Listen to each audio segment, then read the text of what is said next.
the Treasury Stock Method. This is applicable whenever we are talking about a security like a ESOP. In that case, where we have to use that security and to convert it, there is some money involved, right? This is called as the exercise value of that option. So ESOP is something that a company gives to the employees, the management. Why are they giving this option? This is employee stock option. It's an option. It's not a stock grant. There's also a stock grant, but this is an option, right? So this option, you can convert it to equity. You as in the employee can convert it to shares. Now, why would a company give equity or option instead of just paying cash? What's the reason?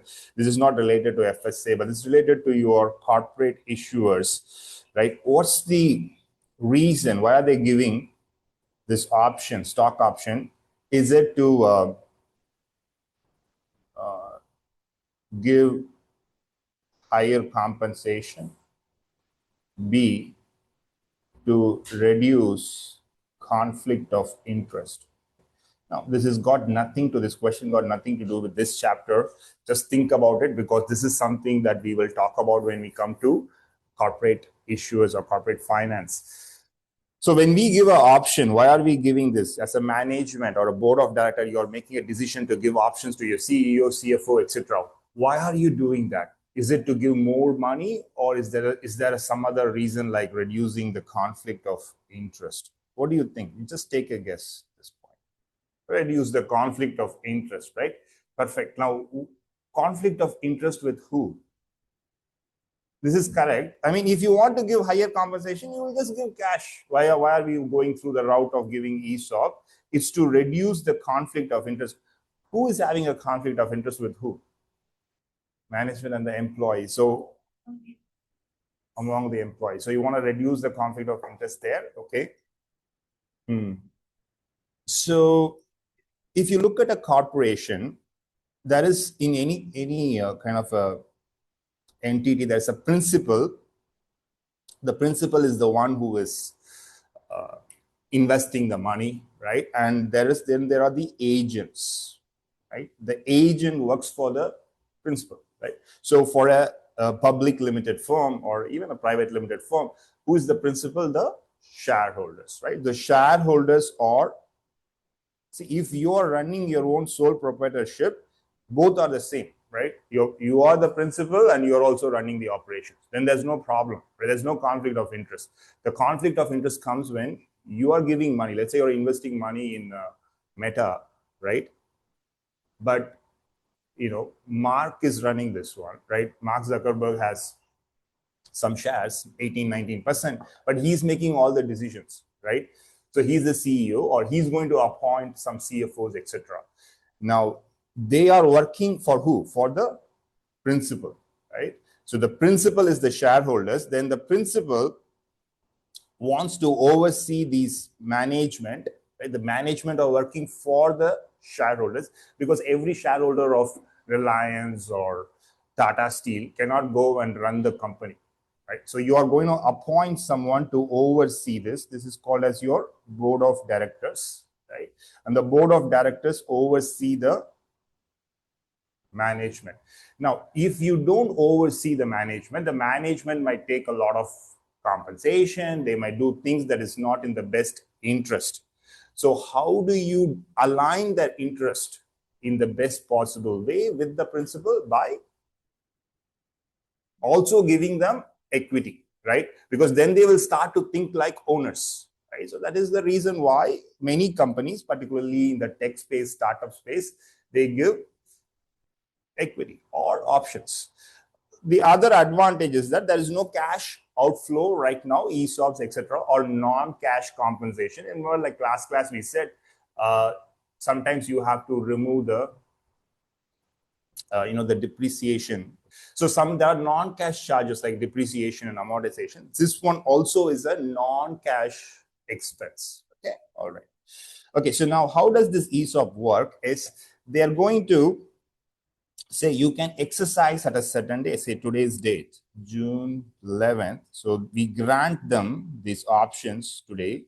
And we are going to say after 5 years, you can exercise this. So this is 2026. And then they can do this on 2031. Right? This is the date at which they exercise. Now, the exercise price will be set at the start itself. Right? So the exercise price, say, is 1,400. And right now, the stock price might be 1,400, or it can be a little bit higher also. Usually, the exercise price is given as a discount. Let's say the current stock price is also something like that, say 1,500. This is the stock price at time 0. And the exercise is after 5 years, 1,400. What an option gives you, this is like a call option. What an option gives you is the right to buy at that price. So the employees can convert this option into a stock if they can pay 1,400. Right? We follow this. They're not giving stock, they're giving a right to convert to stock at that price. So the employee, if they decide to do it, they will have to pay 1,400 rupees on that specific exercise date to buy the shares. Okay. Now let's say they have given 100 options. On this particular date, what did we say? 11th June 2031, the stock trades at, say, 1,200. Okay. Would you exercise or not exercise? Exercise means we are going to pay 1,400 and convert that 100 option into 100 shares. Will we do that?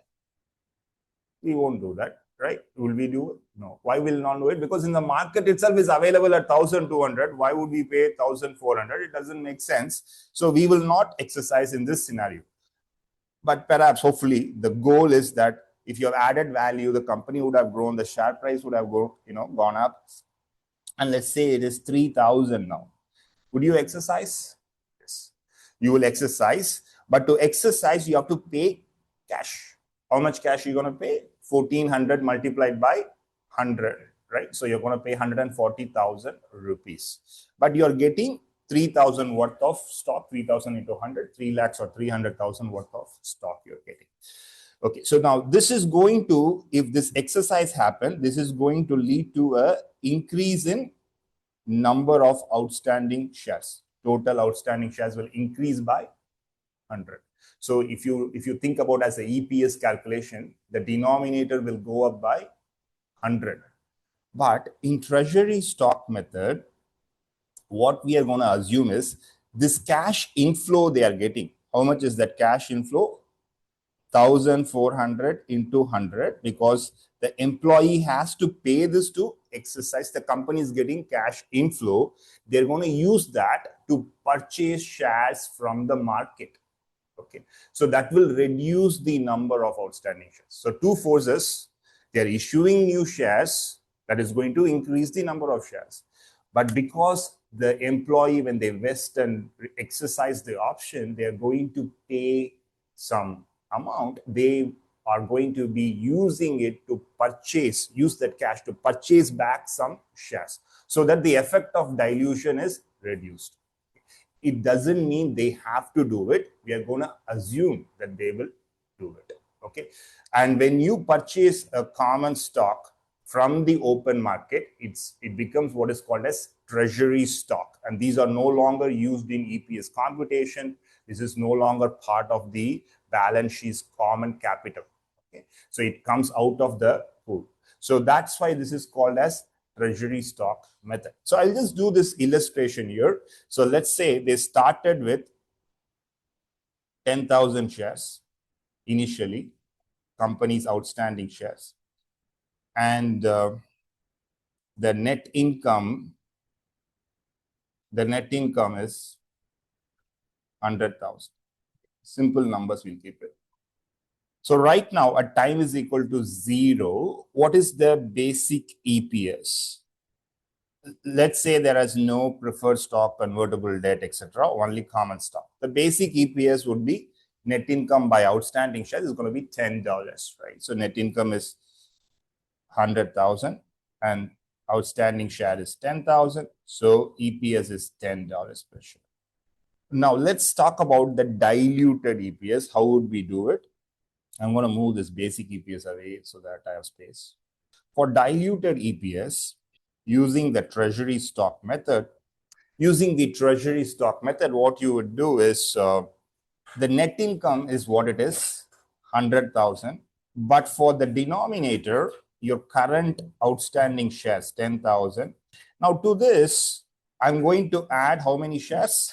This 100 new shares are going to be created, right? So 100 new shares. This is the additional shares. But we are also going to repurchase using the exercise amount. That we have to subtract. Repurchase using exercise amount. How much is that? Let's see. I want to bring up the calculator. Just give me a sec. So we are getting 1,400 multiplied by 100. So 140,000 rupees we are getting from the employees. They are exercising at that price. In the market, the share price right now we said is 3,000. This is your current market price. This 1,400 is the exercise price. So if I have to go in 2031 and purchase, I have to purchase it at 3,000 per share. So I will be able to purchase 46.6 shares. See, how much cash is the employee giving us? 140,000. How did we get this? 1,400 into 100. So they are giving you 140,000. So your company's treasurer is going to decide, okay, let's go ahead and buy back some of the existing shares from the open market. How many can they buy? They are going to buy it at a current market price of 3,000. So you divide that amount. So how many? If you have 140,000, 1.4 lakh, and the share price is 3,000, you will buy 46 shares, right? Okay. So you subtract that 46.67. So now my denominator is going to be this plus 100 plus 10,000. This is my denominator, and my numerator is 100,000. So my diluted EPS is 9.946. Diluted EPS is 9.9. If you understand the concept, you don't have to worry about the formula, because the way they have given that formula in the curriculum, it looks complicated, but it is not, right? It's not that difficult to do this computation. I would just use the logic. I wouldn't memorize this as a formula. In the denominator, you add the new shares created and you subtract the repurchased shares.